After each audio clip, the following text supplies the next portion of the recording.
If the Russian media is to be believed, Ukraine is a country bordering on chaos, with fascists taking over the country following an illegal coup. The story continues that they roam the streets looking to persecute anyone who doesn't agree with the Kiev government's pro-Western approach. NATO channel travelled to one of Western Ukraine's major cities, Lviv, to see how the Russian story relates to reality.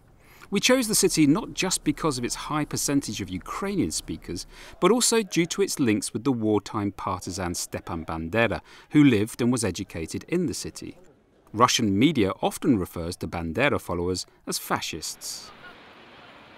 This is Lviv in the west of Ukraine, and according to the Russian narrative, this is the place where you will find Nazi sympathizers, oppressors of Russian language speakers, and oppression of people from the other side of the country. So we've come here to find out, and we're going to ask some people about their attitudes and feelings in this city. First, we asked about how people from Donbass in the east, especially those fleeing the war there, were treated.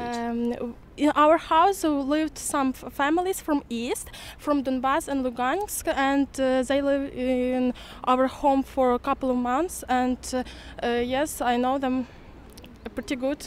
So you welcomed people into your house free? No, yes, free, and my mom cooked for them, and we helped them with finding some job, and even there was some little kids, so we find from them school too, and so on. We questioned the region's local administration on whether there had been many people from the east escaping to Lviv. Our city welcomed a lot of people to live here.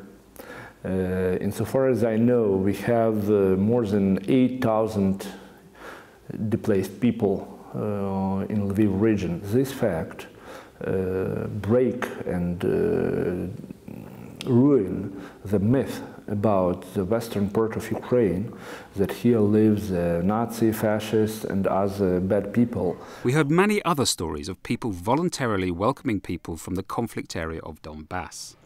As the Lviv public administration had neither foreseen nor budgeted for this influx of people, many Western Ukrainians are helping these Eastern Ukrainians for free.